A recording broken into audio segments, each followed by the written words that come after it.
சுடுமண் உருவங்கள் என்ன செய்தி சொல்லுது, எந்த காலகட்டத்தை சேர்ந்தது, ஏன் செய்தாங்க, இந்த மாதிரி தகவல்கள் பார்க்க போகிறோம். கல்லுக்கு முன்னாடியே களிமண் காலம்னு ஒன்று இருக்குது.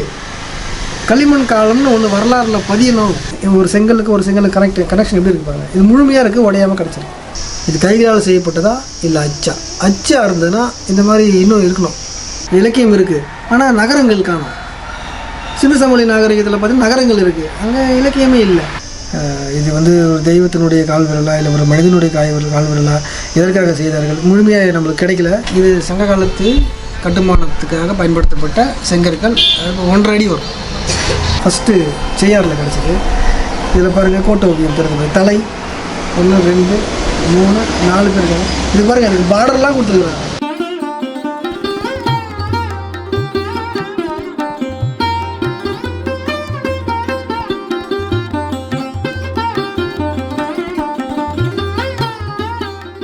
மண்மரபு நேயர்களுக்கு வணக்கம்.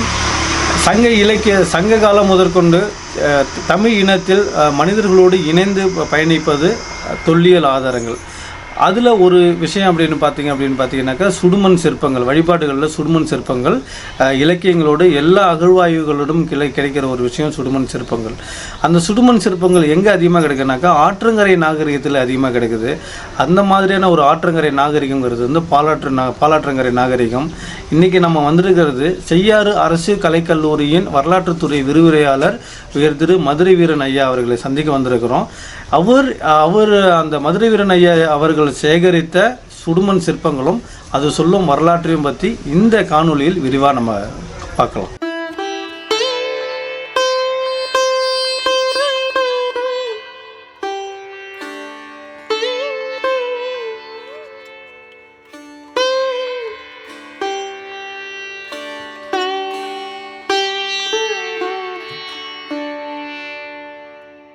மண்மரபு நேயர்களுக்கு மீண்டும் ஒரு முறை வணக்கம். முனைவர் மதுரை வீரன், அறிஞர் அண்ணா அரசு கலைக்கல்லூரி செய்யாறு. இன்றைக்கி நம்ம பார்க்க போகிற தகவல் நம்மளுக்கு சொல்லியிருக்காரு ஐயா மணியன் ஐயா சொல்லியிருக்காரு. அதை சார்ந்த விஷயம் நம்ம இன்றைக்கி பார்க்க போகிறோம். அதாவது என்னுடைய சேகரிப்பில் சுடுமண் பொருட்கள் ஒரு பார்ட். லாஸ்ட் செக்மெண்ட்டில் நம்ம நாணயங்களை பற்றி பார்த்துருந்தோம். அதுக்கு முன்னாடி பார்த்திங்கன்னா பட்டை திட்டந்தளம் பார்த்துருந்தோம். அதுக்கப்புறம் பார்த்திங்கன்னா ஆனூரில் இருக்கிற கல்வெட்டங்கள் பார்த்துருந்தோம். இதெல்லாம் யாராவது பார்க்காத இருந்தீங்கன்னா நீங்கள் டிஸ்கிரிப்ஷன் பாக்ஸில் அதுக்கான லிங்க் இருக்குது, அதெல்லாம் பாருங்கள். மண்மரபு நேயர்களுக்கு தெரியும், புதுசாக வந்திருக்கிறவங்க அதை பார்த்து நீங்கள் தெரிஞ்சுக்கலாம். இன்றைக்கி நம்ம பார்க்க போகிறது சுடுமண் உருவங்கள் என்ன செய்தி சொல்லுது, எந்த காலகட்டத்தை சேர்ந்தது, ஏன் செய்தாங்க, இந்த மாதிரி தகவல்கள் பார்க்க போகிறோம்.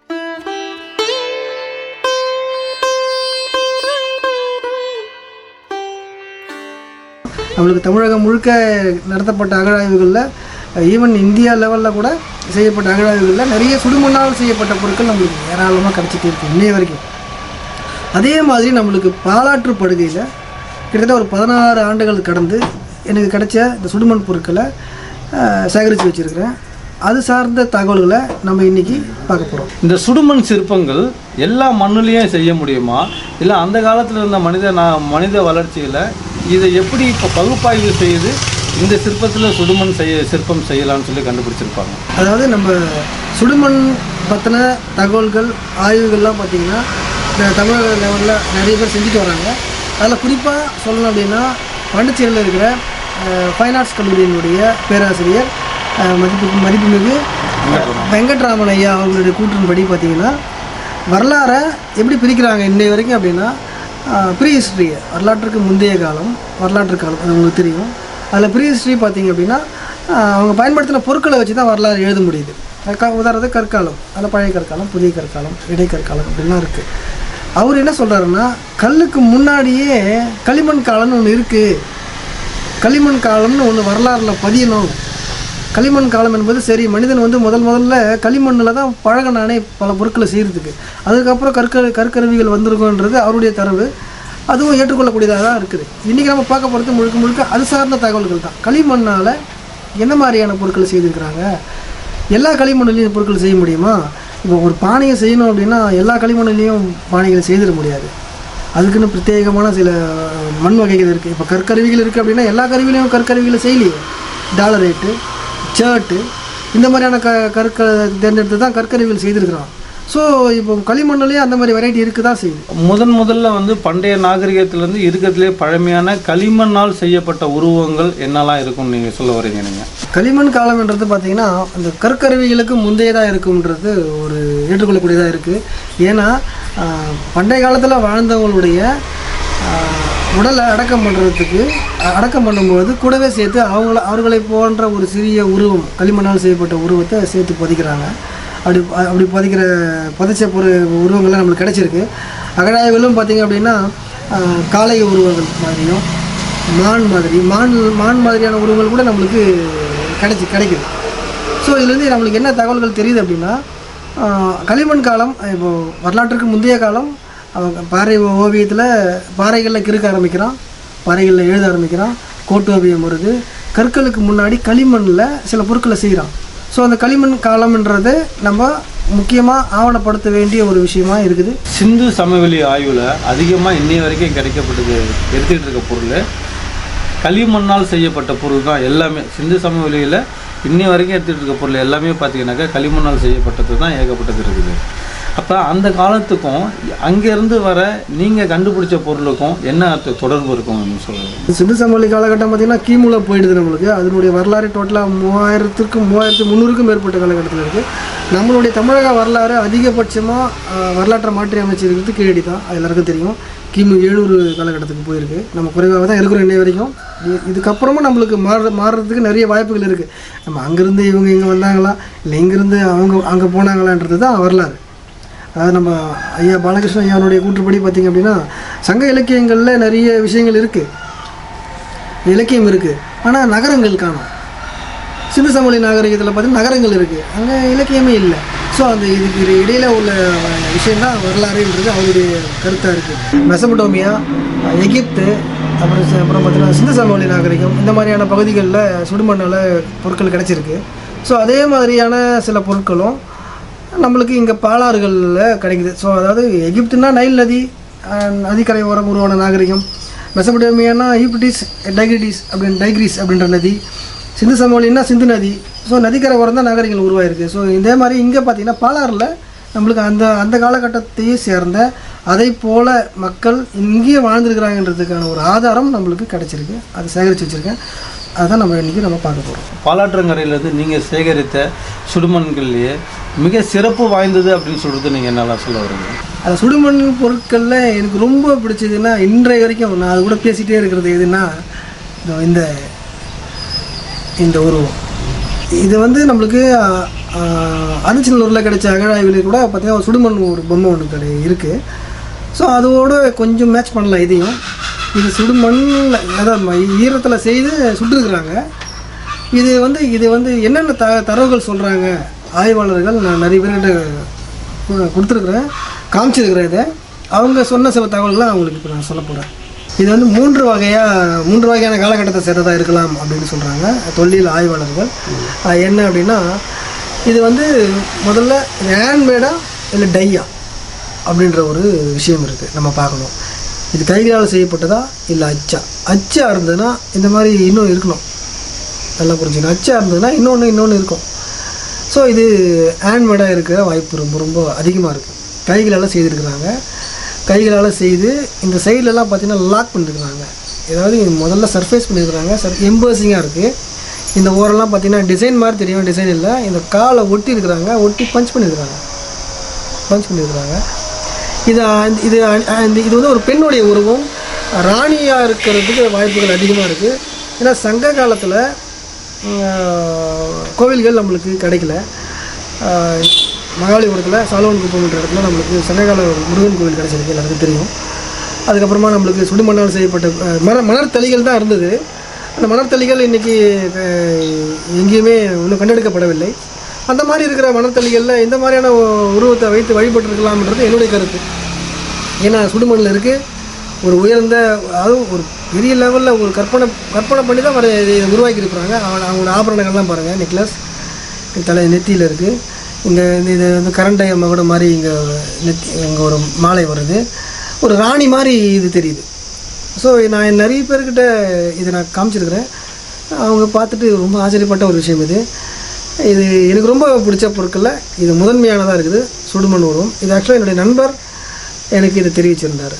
இது வந்து சங்க காலத்தில் செய்யப்பட்டிருக்குன்னு சுடுமண் உருவம் தான்றதுக்கு சங்க இலக்கியங்களில் நிறைய ஆதாரங்கள் இருக்குது. குறிப்பாக சங்க இலக்கியங்களில் பார்த்தோன்னா அகநானூறு, புறநானூறு, நற்றிணை போன்ற சங்க இலக்கியங்களில் இது மாதிரியான குறிப்புகள் நிறைய வருது. என்னென்னா பாருங்களேன், திணிமணல் சேயூர் பாவை, வரிமணர் புனைப்பாவை, தருமணர் கிடந்த பாவை, இப்படிலாம் வரிகள் வருது. அது என்ன விஷயங்கள் சொல்லுதுன்னா, சங்க காலத்தில் ஆற்றங்கரை ஓரம் வாழ்ந்த பெண்கள் பொழுதுபோக்குக்காக பொம்மைகளை செய்து விளையாடி இருக்கிறாங்கன்ற ஒரு தரவுகள் நம்மளுக்கு அதன் மூலயமா நம்மளுக்கு தெரிய வருது. ஸோ இது விளையாட்டு பொருட்களா, இல்லை சங்ககால பெண் தெய்வமா, இல்லை வழிபாட்டுக்கு செய்யப்பட்ட உருவமா அப்படின்றது பார்வையாளர் நீங்கள் கமெண்ட் பாக்ஸில் கண்டிப்பாக சொல்லணும். எனக்கு ரொம்ப பிடிச்ச ஒரு சுடுமண் உருவம்னா இதை சொல்லலாம். இது வந்து பாலாறு செய்யாறு ஒன்றா கலக்கிற ஒரு இடம். அந்த இடத்துல அந்த ஊர் பேர் நெய்யாடு பாக்கம். ஊர் பேர் வித்தியாசமாக இருக்குது. அங்கே ஆற்றங்கரை ஓரமாக பார்த்தீங்கன்னா மூங்கிலம்மன் ஆற்றங்கரையோர அம்மன் இப்படின்னு கோவில் இருக்குது. பெண் தெய்வ வழிபாடு இருக்குது, அந்த இடத்துல இருக்குது. அங்கே ஆறில் இது வந்து பார்த்திங்கன்னா இது வரைக்கும் மறைஞ்சி இது இப்படி தான் தெரிஞ்சுது. இப்போ பாசி தான் அப்படி இருக்கும் பாருங்கள். என்னுடைய நண்பர் நானும் என்னுடைய நண்பரும் லீவு நாளில் வழக்கமாக கலாய்வுகள் போவோம். அப்படி போகும்போது என்னுடைய நண்பருடைய பார்வையில் இந்த உருவம் பட்டது. அதை எடுத்து சார் நீங்கள் ஆற்றங்கரை ஓர ரொம்ப நிறைய நாகரிகங்கள்லாம் ஆராய்ச்சிகள் பண்ணுறீங்கள, இதை நீங்கள் வச்சுக்கோங்க அப்படின்ட்டு அது என்கிட்ட கொடுத்தாரு. என்னுடைய நண்பர் அவர் கொடுத்ததன் பேரில் இதை கொண்டு வந்து ஆய்வுகள் செய்ததுக்கப்புறமா தான் இது காலம் வந்து காலத்தால் ரொம்ப முற்பட்டது. இடப்பெயர் ஆய்வு, ஊர் பேர் ஆய்வுகள்லாம் செய்து பார்த்ததுக்கப்புறமா இது வந்து நெய்யாடு பக்கம் இல்லைன்னா திருமுக்கூடல் இந்த லைனில் இருக்கிற ஆற்றங்கரை ஓரமாக இருக்கிற அந்த கோவிலுக்கு அருகில் இந்த நடுவ ஆறில் இந்த உருவம் கிடச்சிருக்கு. ஸோ சங்க இலக்கியங்களும் குறிப்புகள் வருது, அகநானூறு, புறநானூறு, நற்றினையில் குறிப்புகள் வருது. பெண்கள் வந்து விளையாடுனதுக்கான தரவுகளும் இருக்குது இந்த சுடுமண் உருவம். சங்க இலக்கியங்களையும் சங்க காலத்தில் வரலாற்றுலேயும் மண் வகைகளில் எந்த மண்ணை எதுக்கு கொண்டு வந்து ஆவணப்படுத்திருக்கிறாங்க? மனிதன் நாகரிக வளர்ச்சியில் மண்ணின் பங்கு என்னவாக இருந்துச்சு? கல்லுக்கு முன்னாடி நம்ம கற்காலம்னு சொல்கிறோம் இல்லையா, அந்த கல்லுக்கு முன்னாடி மண் தாங்க முக்கியமான விஷயம். மண்ணில் பல வெரைட்டி இருக்குது, நம்ம எல்லாருக்கும் தெரியும். களிமண் இருக்குது, செம்மண் இருக்குது. களிமண் எதுக்காக பயன்படுத்தியிருக்கிறாங்க, செம்மண் எதுக்காக பயன்படுத்தியிருக்கிறாங்க? இப்போ களிமண்ணில் பார்த்திங்கன்னா உருவங்களை செய்திருக்கிறாங்க. சுடுமண் உருவங்கள் எல்லாமே பார்த்திங்கன்னா களிமண்ணில் தான் செய்திருக்கிறாங்க. ஏன்னா அது ரொம்ப ரொம்ப கம்ஃபர்டபுளாக இருக்குது அந்த சுடுமண்ணில் செய்கிறதுக்கு. செம்மண்ன்றது பார்த்திங்கன்னா கட்டுமானம் சார்ந்த விஷயங்கள், ஈவன் செங்கல் அறுக்கிறதுக்கெலாம் கூட நம்மளுக்கு செம்மண்ணில் நம்மளுக்கு செய்திருக்கிறாங்க. இதுக்கப்புறமா பார்த்திங்கன்னா சுதை சிற்பம், மணல் சிற்பத்துக்கு அடுத்து நம்மளுக்கு சுதை சிற்பம் உருவாகுது. அதாவது சுண்ணாம்பு கலந்து அந்த மணலில் ஆற்று மணலில் சுண்ணாம்பு கலந்து செய்கிற உருவத்துக்கு சுதை சிற்பம். அதுக்கப்புறமா கல்லுக்கு மாறுது, கல்லாலான சிற்பங்கள். அதுக்கப்புறமா உலோகங்கள் மாறுது. இப்படி தான் அதனுடைய பரிணாம வளர்ச்சி உங்களுக்கு இருக்குது. இது வரைக்கும் நீங்கள் எடுத்த செங்கல் இந்த சுதை சிற்பங்களாக இருக்கட்டும், செங்கல் கட்டுமானமாக செங்கல்லாக இருக்கட்டும், இதில் எல்லாத்துக்கும் உங்களுக்கான ஒரு விடை எதாவது இருக்குதுங்களா? நீங்கள் எடுத்ததுக்கான இதில் இதுதான் ஆதாரங்கள் சொல்லுதுன்னு சொல்லிட்டு விடை எதாவது கிடைச்சிருக்கு? அதாவது அகழாய்வில் கிடைச்ச பொருட்கள்லாம் கிடைச்சிருக்கு, அகழாய்வு மாதிரியான கிடைச்ச பொருட்கள்லாம் கிடைச்சிருக்கு. ஒரு சில பொருட்களுக்கு விடயம் தெரிஞ்சிடுச்சு, அதாவது இதுதான் எதுக்காக தான் செய்யப்பட்டது அப்படின்னு தெரிஞ்சிடுச்சு. ஆனால் ரீசெண்டாக ஒரு மாதத்துக்கு முன்னாடி எனக்கு கிடைச்ச ஒரு பொருள், அதுக்கான விடயம் இன்னைய வரைக்கும் கிளியராக தெரியல. பல ஆய்வாளர்கள் பல விதமான கருத்துக்களை சொல்கிறாங்க, அது நான் உங்களுக்கு காண்பிக்கிறேன், அதை பற்றி நான் சொல்கிறேன். உங்களுடைய கருத்துக்களை நீங்கள் கண்டிப்பாக கமெண்ட் பாக்ஸில் கமெண்ட் பண்ணுங்கள். என்ன அப்படின்னா மனிதனுடைய உருவம் பதித்த செங்கற்கள், அதாவது மொத்தம் 3 செங்கற்கள் மனிதனுடைய உருவம் பதித்த கோட்டோவியம் மாதிரி. நான் மனிதனுடைய இப்போ இருக்கிற மாதிரிலாம் வரைஞ்சிருக்க மாட்டாங்க. பாறை ஓவியங்கள்லாம் பார்த்தீங்கன்னா உங்களுக்கு நீங்கள் புரிஞ்சுக்கலாம். தமிழகத்தில் பாறை ஓவியங்களில் இந்த மாதிரியான சேம் குறியீடு இது அதே மாதிரி நம்மளுக்கு செங்கற்களில் கிடச்சிருக்கு. அதாவது எங்கே கிடச்சிது எப்படின்னா மொத்தம் 3 செங்கற்கள், 3மே வெவ்வேறு இடம். ஒன்று செய்யாறு, இன்னொன்று திருமுக்கூடல், இன்னொன்று இரும்புலிச்சேரி. அது ஒரு பள்ளி மாணவன் கொண்டு வந்து கொடுத்தாங்க. ஒன்று முதல்ல ஆனஸ்ட்டாக சொல்லணும் அப்படின்னா முதல்ல எனக்கு இது கிடைக்கும் போது செய்யாறில் நானும் என்னுடைய முதுகலை மாணவனும் கோகுல்ராஜ் நானும் கலாய்வு போயிட்டு இருக்கும்போது ஒரு செங்கல் கிடச்சிது. அதை பார்த்தேன். அதை பார்த்துட்டு நான் என்ன நினச்சேன்னா, இது ஏதாவது ஆடு மேய்க்கிறவங்க மாடு மேய்க்கிறவங்க ஏதோ கிறுக்கியிருப்பாங்க அப்படின்னு நினச்சின்னு அது பெருசாக எடுத்துக்கல, கொண்டு வந்து வச்சுருந்தேன். அதே மாதிரி காஞ்சிபுரம் பக்கத்தில், காஞ்சிபுரமும் அந்த பாலாறும் செய்யாரம் ஒன்றா கலக்கிற இடத்துல பலாய்வு போயிருந்தேன். அப்போ போகும்போது அதே மாதிரியான செங்கல் அங்கே கிட்டத்தட்ட அதுக்கும் இதுக்கும் 30 கிலோமீட்டர் செய்யாருக்கும் இதுக்கும். அப்படி பார்க்கும்போது அதே மாதிரி ஒரு செங்கல் ஒன்று கிடச்சிது. அப்போது யோசிக்க ஆரம்பித்தேன், என்னடா அது புதுசாக இருக்குது, அப்போ ரெண்டுத்துக்கும் ஏதோ தொடர்பு இருக்க மாதிரி தெரியுது. ஆற்றங்கரையில் கிடைக்கிறதுக்கு என்ன காரணம், ஏன் இந்த மாதிரி இருக்குது, அதில் உருவம் இருக்குது. ரீசெண்டாக ஒரு 2 வாரத்துக்கு முன்னாடி இரும்புலிச்சேரி பாண்டூர் பக்கத்தில் அங்கே பள்ளிக்கூடத்தில் பள்ளி மாணவன் ஒருத்தருக்கு ஒரு செங்கல் கிடச்சிது. அதில் ஒரே ஒரு உருவம் மட்டும் இருக்கிற மாதிரி இருக்குது. ஸோ 3 உருவம் 3 செங்கற்களில் உருவங்கள் பதிச்சு கிடச்சிருக்கு. இது என்ன செய்தி சொல்லுது, இது எதற்காக உருவாக்குனாங்க அப்படின்றது இன்னை வரைக்கும் விளங்காத ஒரு புதிராகவே இருக்குது. ஆய்வாளர்கள் பார்த்திங்க அப்படின்னா இது வந்து கல்லினுடைய அளவாக இருக்கலாம், செங்கற்கள் செய்வதற்கான அளவாக இருந்திருக்காங்க அப்படின்ற ஒரு கருத்து இருக்குது. இன்னொன்று என்ன சொல்கிறாங்க அப்படின்னா, இது ரிச்சுவல் ஆஸ்பெக்ட், அதாவது ஒரு ஃபேமிலி, ஒரு இறந்தவங்களை புதைக்கிறதுக்கு ஆற்றங்கரை வர தானே கிடைக்குது. சுடுகாடுகள் எல்லாமே ஆற்றங்கரை வர தானே இருக்குது. ஸோ அவங்க இறந்தவங்களுடைய நினைவாக அவங்களுடைய உருவம் பொதிக்கிறதுக்கு பதிலாக செங்கற்களில் அவங்கள வரைஞ்சிருக்கலாம் அப்படின்ற ஒரு கான்செப்ட் இருக்குது. அப்படி இல்லைன்னா கோவில்கள் திருவிழாக்கள் மாதிரி நடத்தும்போது இந்த மாதிரியான செங்கற்களை செய்து உருவாக்கி ஆறில் விட்டுருக்கலான்ற ஒரு கான்செப்டும் ஆய்வாளர்கள் சொல்கிறாங்க. இதில் முதல்ல எனக்கு கிடச்சிது இதுதான், ஃபஸ்ட்டு செய்யாறில் கிடச்சிது. இதில் பாருங்கள், கோட்டை ஓவியம் தெரிஞ்சு தலை 1 2 3 4 பேர் இருக்காங்க. இது பாருங்கள், எனக்கு பார்டர்லாம் கொடுத்துருக்குறாங்க. பார்டர் கொடுத்து 4 பேர் கை கோர்த்து நிற்கிற மாதிரி இருக்குது. இதே மாதிரி பாறை ஓவியங்களில் நம்மளுக்கு நிறைய இருக்கிற பாறை ஓவியங்களில், தமிழகம் முழுக்கும் இருக்கிற பாறை ஓவியங்களில் இந்த மாதிரியான அடையாளம் இருக்குது. ஸோ நம்மளுக்கு இந்த செங்கல் கொஞ்சம் பாருங்கள் வித்தியாசமாக இருக்குது. இது பாருங்கள் எப்படி இருக்குது, கனெக்ட், ஒரு செங்கலுக்கு கனெக்ஷன் எப்படி இருக்குது பாருங்கள். இது முழுமையாக இருக்குது, உடையாமல் கிடச்சிருக்கு. இது எப்படி இருக்குது பாருங்கள். இது முதல்ல கிடச்சிது, நான் பெருசாக எடுத்துக்கல. இதை ஆடு மாடு மேய்க்கிறவங்க கிரிக்கலான்ற ஒரு ஐடியாவில் இருந்தேன். அதுக்கப்புறமா இது கிடச்சவொன்னே தான் எனக்கு சந்தேகமாக வர ஆரம்பிச்சது. இது ரெண்டுத்துக்கும் எது தொடர்பு இருக்குது அப்படின்றத யோசிக்க ஆரம்பித்து ஆய்வாளர்கள்ட்ட கேட்கும்பொழுது ஆய்வாளர்கள் என்ன சொன்னாங்கன்னா, இந்த மாதிரி அகழாய்வில் இனி வரைக்கும் எங்கேயும் கிடைக்கல, இது ரொம்ப புதுசாக இருக்குது. அதாவது ராக் ஆர்ட்டில் ஸ்பெஷலிஸ்ட்லாம் சில பேர் இருக்கிறாங்க தமிழகம் முழுக்க. அவங்ககிட்ட கேட்கும்பொழுது கூட இதெல்லாம் ரொம்ப புதுசாக இருக்குது, நானே இது மாதிரி பார்த்ததே இல்லை, இது பத்திரமா வைங்க, இது கண்டிப்பாக ஆவணப்படுத்தணும் அப்படின்னு சொன்னாங்க. அந்த முயற்சி தான் இப்போ இறங்கியிருக்கோம். இதில் பாருங்கள் 1 2 3 4 இது கல் உடஞ்சிருக்கு, முழுசாக இல்லை. இதில் 4 நான் கை கோத்து நிற்கிற மாதிரி தலை தெரிஞ்சுக்கோங்க. இதில் 4 உருவம் இருக்குது, ஆனால் முழுசாக இல்லை, உடஞ்சிருக்கு. இது ஒரு டீம் மாதிரி இது தெரியுது. இது ஒரு ஃபேமிலியாக இருந்திருக்க வாய்ப்பு இருக்குது. இது கிடச்சிது. அடுத்து இண்டிவிஜுவலாக பார்த்தீங்கன்னா இது ஒரே ஒரு பள்ளி மாணவன் ஒருத்தன் கடைசி கொண்டு வந்து அவங்க சார்கிட்ட கொடுத்து, அவங்க சார் இப்போ எனக்கு கொடுத்துருந்தாரு. இது ஒரே ஒரு ஆள் மட்டும், நினைவு சின்னமாக இல்லை வேறு என்ன காரணத்துக்காக இது மாதிரி பண்ணியிருக்கிறாங்க, அளவா அப்படின்னு தெரியல. நீங்கள் நேரங்களாகி நீங்கள் இதை சொல்லுங்கள், எதுக்காக உருவாக்கியிருக்கலாம். ஐயா, நீங்கள் சொன்ன செய்தி வந்து ரொம்ப மிகவும் வியப்பாக இருக்குது. கிட்டத்தட்ட கீழ்வாலை ஓவியங்களோ இதே மாதிரி தான் ஒரு மனிதர்கள் கை கோர்த்து நிற்கிறது மாதிரியான ஒரு ஓவியம் கொடுக்கும். கரெக்டாக கீழ்வாலை ஓவியங்களில் மனிதர்கள் அவங்க கை கோர்த்து நிற்கிறது மாதிரி ஓவியங்களை கிட்டத்தட்ட அது செங்கல் ஆவணப்படுத்திருக்காங்க அப்படின்னு சொல்கிற விஷயம் மிகவும் ஒரு வியப்பாக இருக்குது.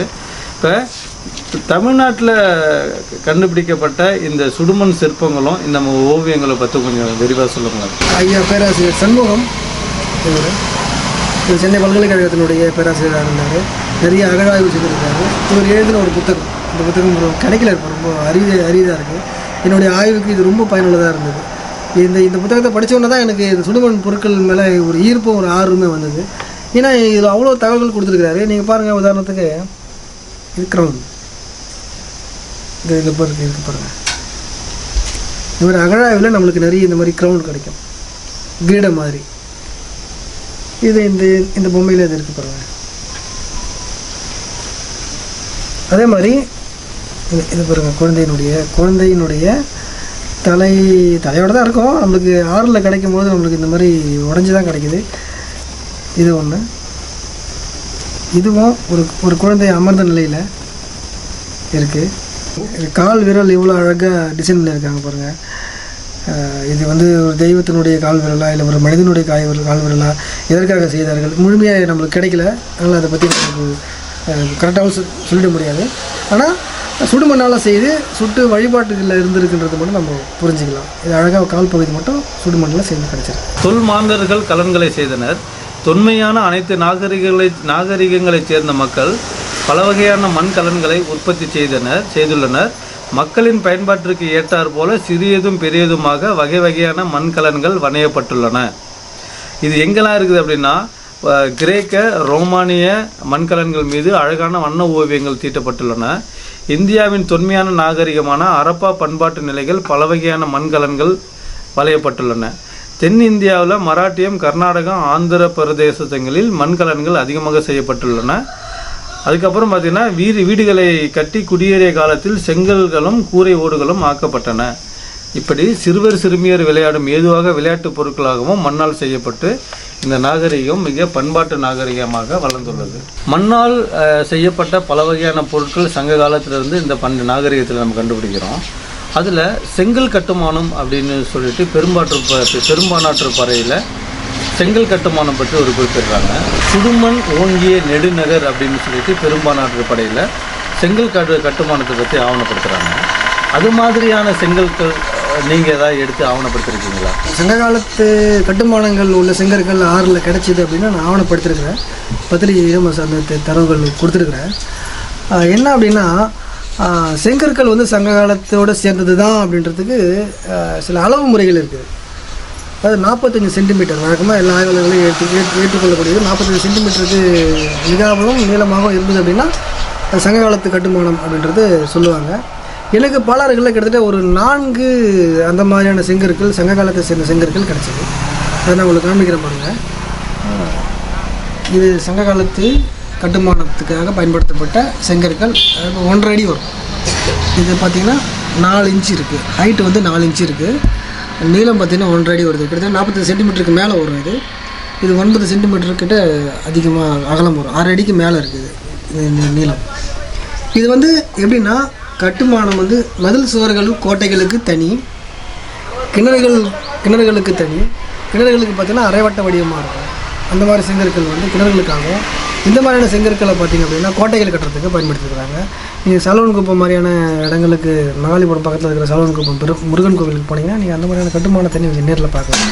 கீழடிமன்ற அகழாய்வுகள் செய்த இடங்களில் கூட பார்த்திங்கன்னா இந்த மாதிரியான செங்கற்களுடைய அளவுகள் கூட செங்கற்கள் அங்கே கிடச்சிருக்கு. அருங்காட்சியகத்திலும் வச்சுருக்கிறாங்க. ஸோ அதே மாதிரியான செங்கற்கள் நம்மளுக்கு இந்த பாலாற்றங்கரை ஓரமாகவும் கிடைக்குது. ஸோ அதனுடைய கட்டுமானம் கரைகளில் இங்கேயே இருக்குது. அதை தேடி கண்டுபிடிக்கணும். அப்படி கண்டுபிடிச்சா நம்மளுடைய பாலாற்றங்கரை நாகரிகத்தினுடைய வரலாறும் பெரிய லெவலில் பேசப்படும். அருமை ஐயா, இவ்வளவு நேரம் பார்த்தீங்கன்னாக்க வியப்பதற்கரிய நிறைய செய்திகளை, பல செய்திகளை எங்களோட நீங்கள் பகிர்ந்துட்டீங்க. இந்த வளர்ச்சியில், மனித வளர்ச்சியில் இந்த சுடுமண் வரலாறுங்கிறதும் ஒரு காலமாக இருக்கணும் அப்படிங்கிறத உங்களோட செய்திகள் மூலமாக எங்களோட மண்மரபு நேயர்களுக்கு அருமையான ஒரு அரிய தகவல்களை கொடுத்தீங்க. மண்மரபு நேயர்கள், இந்த சுடுமண் காலம் அப்படிங்கிறது களிமண் காலமும் இந்த வரலாற்றோடு சேர்ந்தது தான் அப்படின்னு செய்யாறு அரசு கலைக்கல்லூரியின் வரலாற்றுத்துறை விரிவுரையாளர் திரு முனைவர் மதுரை வீரன் ஐயா அவர்கள் இவ்வளவு நேரமும் நம்மளோட அவர்கள் பாலாற்றங்கரையில் நாகரிகத்தில் கண்டுபிடிக்கப்பட்ட சுடுமண்ணால் செய்யப்பட்ட பொருட்களை பற்றி இவ்வளவு நேரம் பல அரிய தகவல்களை உங்களுடன் பகிர்ந்துகிட்டார். மேலும் இது போன்ற பல சுவையான தகவல்களுடன் அடுத்த ஒரு களப்பயணத்தில் உங்களை சந்திக்கிறோம். நன்றி. ஆவணப்படுத்துகிற முயற்சியில் இறங்குங்க, ஆவணப்படுத்துங்க. அப்படி ஆவணப்படுத்துகிற முயற்சியில் நீங்கள் இறங்குனீங்கன்னா எங்களுக்கு தெரியப்படுத்துங்க. எங்களுடைய மண்மரபு சேனல் உங்கள் மெல்லம் தேடி கண்டிப்பாக வரும். இதை ஆவணப்படுத்துவோம் கண்டிப்பாக. மீண்டும் ஒரு முறை உங்கள் அனைவரிடமிருந்து விடைபெறுகிறேன். நன்றி, வணக்கம்.